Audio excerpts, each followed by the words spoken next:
Hello, hello mga lods ko. Magandang araw po sa ating lahat. Ayan po, pakita ko po sa inyo ang aking naging project ngayong Holy Week. Nice! At yes naman po, tama po inyong narinig. Nag-crop po ako ng sobrang sanga na aming halaman. Kasama na rin ang puno ng langka. At syempre mga lods ko, kailangan po natin i-crop para patay-patay ang dulo na sanga ng ating mga halaman. Gaya nito, napakaganda po nitong halaman ito, puno ng bougainvillea. At ito Nice. naman mga lods ko, ang itsura ng ating bougainvillea before natin sila i-craft. Ayan, sobrang haba na, wala na sa ayos. Ayan, hindi na halos makita ang aming bahay. So ano pa hinihintay? Tara, let's craft na!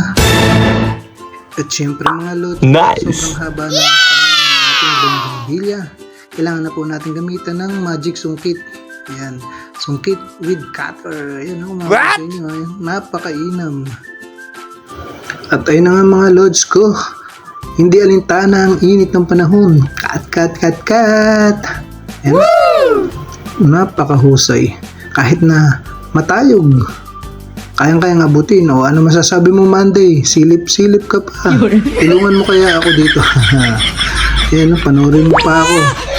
So, kailangan ko nang gamitan ng ladder. Ayan, ang aming magic ladder. Nice! Kailangan natin ilapat, baka ako ay malaglag.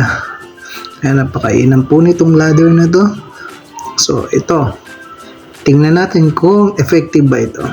Ayan, mahabang sungkit with ladder, abot na abot ang ibabaw. Ayan, so makikita na natin kung pantay-pantay ang magiging katapusan dito. At dahil sa special tools natin, ang special cutter natin, and siyempre ang special ladder, mabilis natin matatapos ang project at mabilis ang cutting. Nice! Ayan, napakahusay. Mabilis ang galaw natin. Hindi tayo masyadong magtatagal sa sobrang init ng panahon. Ayan po. Kitang-kita. Monday, tulungan mo na kaya ako. Please Monday. Para matapos na ako kaagad. At ayan na nga. Kailangan ko nang lumipat sa labas para matapos na rin yung kabila. Let's go! At syempre mga lods ko, ganun din naman ang gagawin natin sa kabila. Silipin natin, akit tayo ng ladder para makita natin ang kapantayan ng ating project. At syempre hindi tayo tiniis ni Mrs. Ayan, to the rescue. Lumabas siya para hawakan ang ladder para hindi mahulog. Ayan, napabilis po ang proseso. Cut!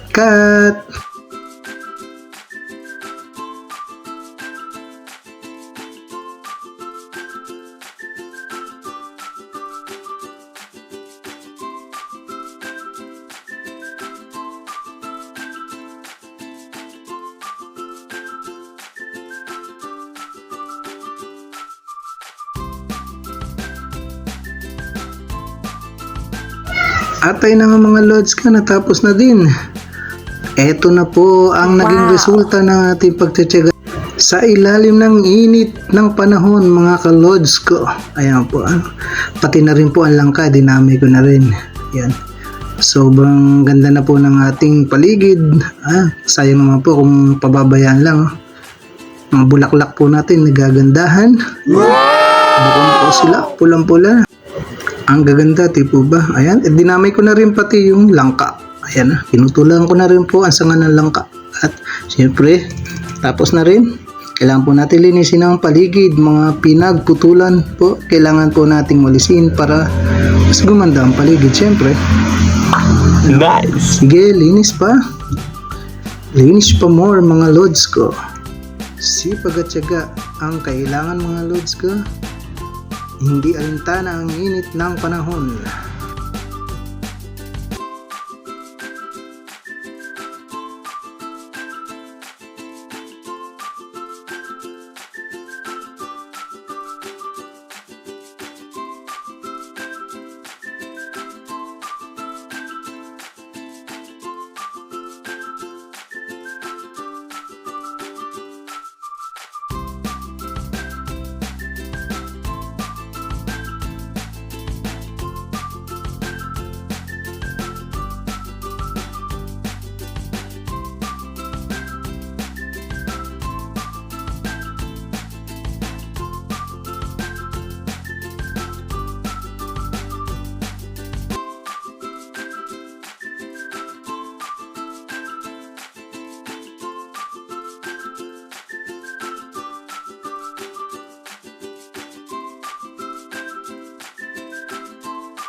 At ayan na nga po, nakatapos na po ako ng paglilinis ng paligid, mga pinuputulang mga tuyong dahon. Ito na po ang naging resulta. At dahil dito mga lods ko, naroon po ang aking misis. Hintayin natin. Like and share. Bye bye.